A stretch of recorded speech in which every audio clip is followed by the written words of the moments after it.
महाभारत कथा। एक रात के लिए जी उठे सभी योद्धा। महाभारत का युद्ध समाप्त हो चुका था। कुरुक्षेत्र की धूल अब शांत हो गई थी, परंतु उस धूल में लाखों वीरों का रक्त समाया हुआ था। विजय तो पांडवों की हुई, लेकिन यह जीत किसी उत्सव से कम और एक भारी शोक से अधिक थी। हर ओर केवल विलाप, पछतावा और खोए हुए अपनों की यादें थीं।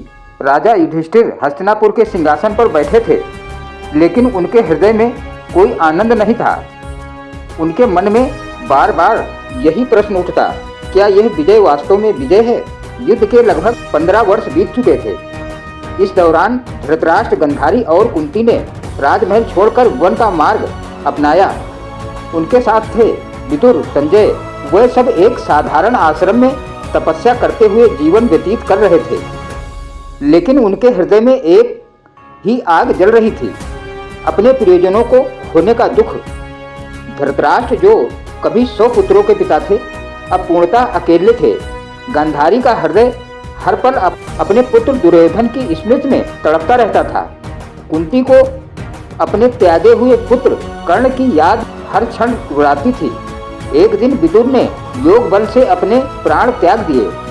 जब युधिष्ठिर उन्हें देखने आए, तब एक अद्भुत घटना घटी। विदुर का तेज उनके शरीर से निकलकर युधिष्ठिर में समा गया।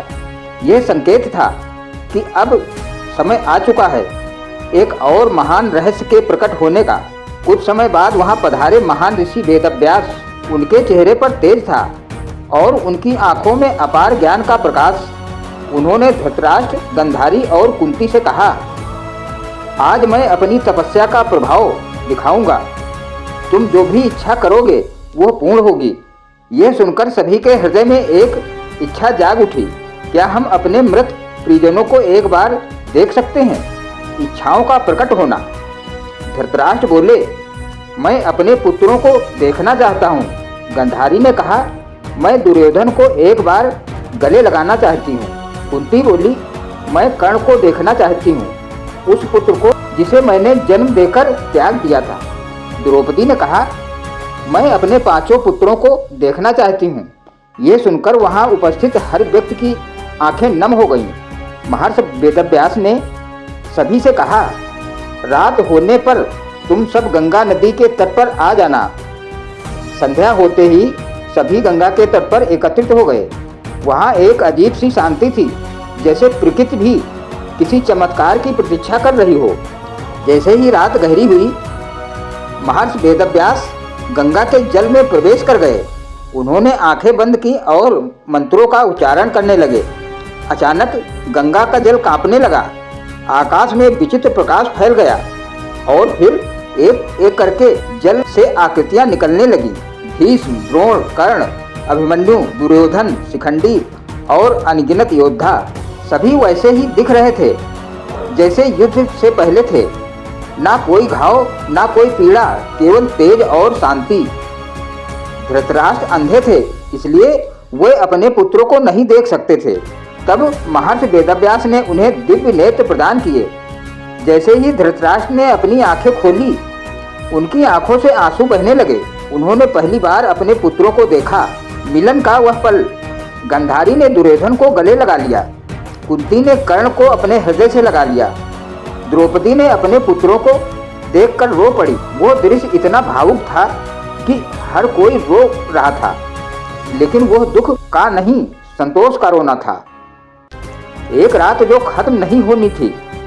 पूरी रात माता पिता अपने पुत्रों से बातें करते रहे, पत्नियां अपने पतियों से मिलती रहीं, भाई भाई गले मिलते रहे। कोई शिकायत नहीं, कोई क्रोध नहीं था, केवल प्रेम और शांति। जैसे ही सुबह होने लगी, महर्षि वेदव्यास ने कहा, अब समय हो गया है, उन्हें वापस जाना होगा। धीरे धीरे सभी योद्धा फिर से गंगा के जल में विलीन होने लगे। हर किसी की आंखों में आंसू थे, लेकिन इस बार उन आंसुओं में शांति और संतोष था। ये घटना केवल एक चमत्कार नहीं थी, बल्कि एक गहरी शिक्षा थी। मृत्यु अंत नहीं, आत्मा अमर है और सच्चा प्रेम कभी समाप्त नहीं होता। महर्षि वेदव्यास ने यह सिद्ध कर दिया कि तप और ज्ञान से असंभव भी संभव हो सकता है। उस रात के बाद धृतराष्ट्र का दुख कम हो गया, गांधारी के हृदय को शांति मिली, कुंती को अपने अपराध का क्षमा मिल गया और सभी ने ये समझ लिया जो चला गया है वो केवल शरीर से गया है, आत्मा आज भी जीवित है। महाभारत का यह रहस्य हमें सिखाता है कि जीवन और मृत्यु का एक चक्र है, प्रेम और संबंध कभी समाप्त नहीं होते और सच्चा ज्ञान ही सबसे बड़ा बल है।